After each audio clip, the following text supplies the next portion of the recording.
We are building the laptop store project from the YByte Python curriculum available at www.ybyte.in. We saw previously how we could use the user choice to create a query. Now let's move forward and see how we can use this query to, in fact, filter the list of laptops to get the laptops that we would, show to the user because they would meet the user's specification. In order to keep the discussion systematic, we will look at three cases. The first case is when the user gives no preference. Second case is the user gives a simple preference, which means we just say that, okay, look, there's only one metric. For example, it could be speed is so much, brand is so much, or so on. Third case is where user gives a complex preference. Maybe there are several metrics. For example, let's say brand is this, screen size is this, and so on. Now it turns out that, in terms of the code, case number 2 and case number 3 are actually exactly the same.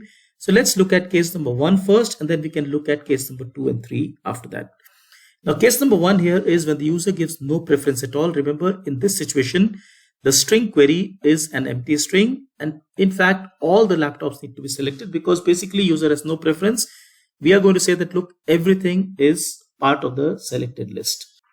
Now, this is kind of easy to do.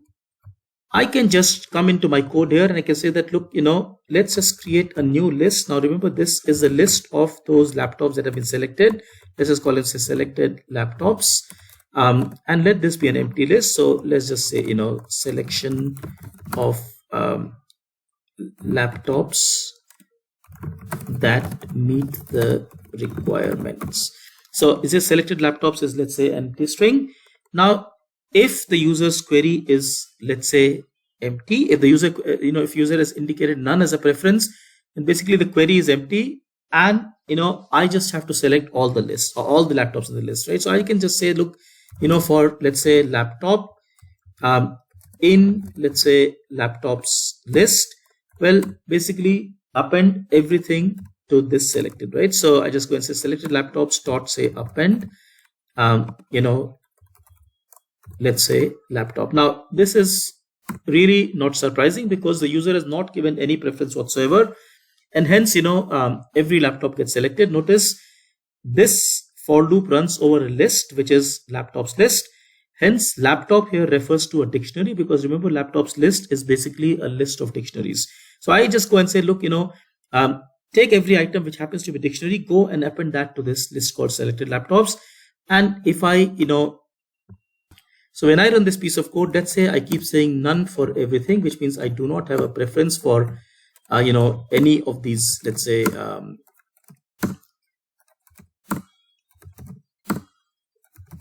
so I don't have any preference whatsoever. Clearly, my query is going to be an empty string because, remember, if there is no preference given, then basically I always end up in the past situation here, and hence query is an empty string.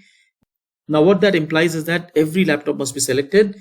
And if I look at selected, let's say, laptops, that is, in fact, all the laptops. If I look at length of selected laptops, that is 30 because every laptop has been selected. And that's not a surprise at all, right? Because that happened through this process, right? Now, every laptop has been added as a dictionary into this list.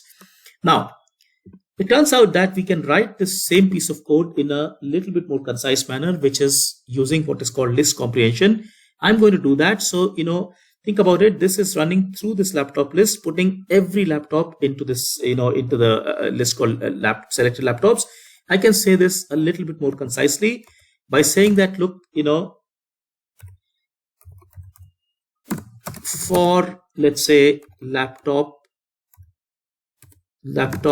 in, let's say, laptops list. Now, this statement, over here in line number 70 is kind of like a more concise version of this, for loop, but it's exactly the same. In fact, we'll see this working as well. Basically saying that, look, the way to read this is the way, the for loop is written is for laptop in, let's say, laptop list.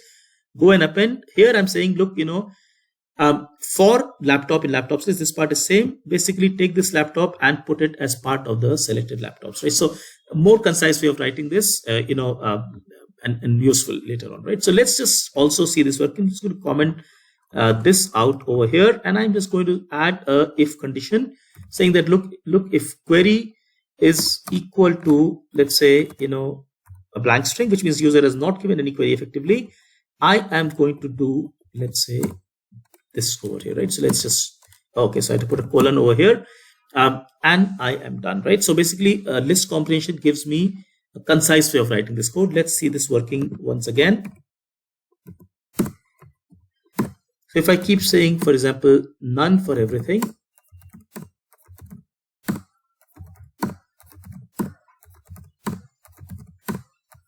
and if I look at, let's say, the selected laptops, that is basically all the laptops, right? And not surprising at all, because this list comprehension and is exactly same as the for loop, and it's kind of. I hope this was interesting. We will develop this further in the next video, where we look at the scenario where user has indeed given some preference. In general, if you think this way of learning Python by applying concepts to something very realistic is something that you enjoyed, look at our website, because that's how we learn Python programming. Take care. Thank you so much. Bye-bye.